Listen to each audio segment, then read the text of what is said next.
ఈ గ్రామ పంచాయతీని ఉత్తమ గ్రామ పంచాయతీగా తీర్చిదిద్దాలని నా కోరిక.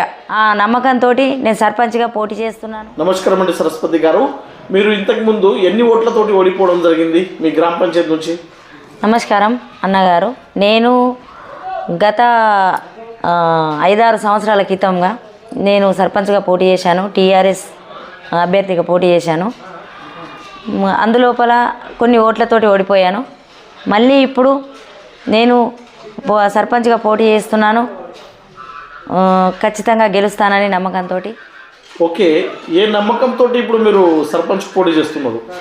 అన్నగారు, నాకు ఈ విలేజు చాలా మంచిది. మా రాజూరా అంటే చాలా పెద్దది.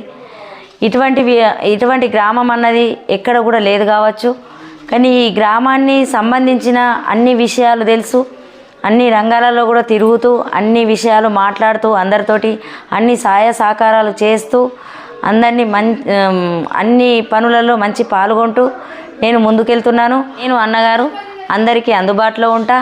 అన్ని సహాయ సహకారాలు చేస్తూ ఆరోగ్యంగా కానీ మంచి పనులలో కానీ ఏదైనా ఉన్నా కానీ అమ్మ నువ్వు ఉన్నావని అంటూ నా దగ్గరికి వస్తారు అందరూ. నేను అందరికీ సహాయ సహకారాలు చేస్తూ అన్ని విధాలుగా చూస్తూనే ఉంటా. సరస్వతి గారు, మీరు గెలిస్తే మహిళలకు ఏం చేయదలుచుకున్నారు? అన్నగారు, నాకు మహిళల గురించి నేను మహిళా సంఘాలలో అధ్యక్షురాలుగా చేసినాను. అయితే ఆ మహిళల గురించి నాకు ఏమున్నది, వాళ్ళకి ఎలాంటి పరిస్థితి ఉన్నది అన్నది నాకు తెలిసి ఉన్నది.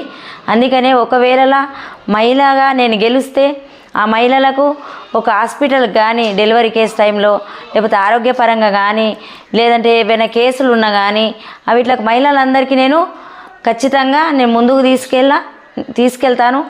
మంచిగా వాళ్ళ సేవల్ని అందిస్తానని ఆ 2000 రూపాయలు నేను ఆడపిల్లలకు పుట్టగానే ఇస్తానని నేను చెప్పిన ఖచ్చితంగా ఇవ్వగలుగుతా.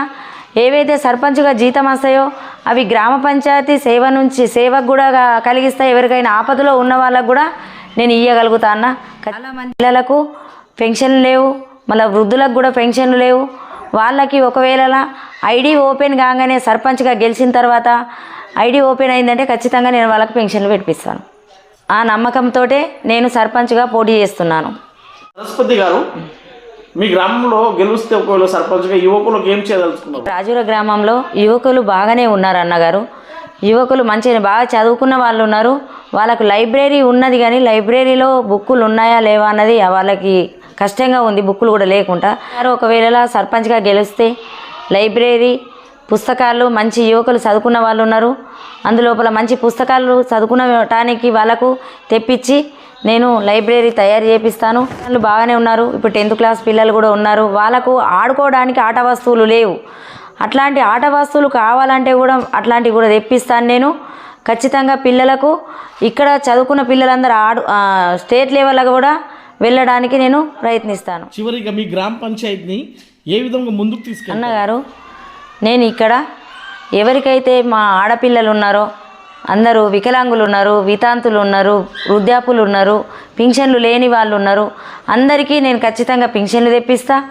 మళ్ళీ ఒకటి ఏదైతే ఇప్పుడు స్కూల్లో ఎలాంటి ఆట వస్తువులు లేవు, అలాంటి ఆట వస్తువులు కూడా తెప్పేదానికి సిద్ధం. మళ్ళీ డ్రైనేజీలు లేవు విలేజ్లో, మళ్ళీ రోడ్లు చక్కగా లేవు. అవి ఎమ్మెల్యే తోటైనా కానీ నేను మాట్లాడి ఖచ్చితంగా ఇస్తానని, లేదంటే ఎక్కడికి వెళ్ళినా కానీ మాట్లాడి నేను ఖచ్చితంగా విలేజ్ని. కాబట్టి అందరూ నా ఉంగరం గుర్తుకు ప్రతి ఒక్కళ్ళు ఓటేసి గెలిపియాలని మీ అందరికీ కోరుకుంటున్నాను.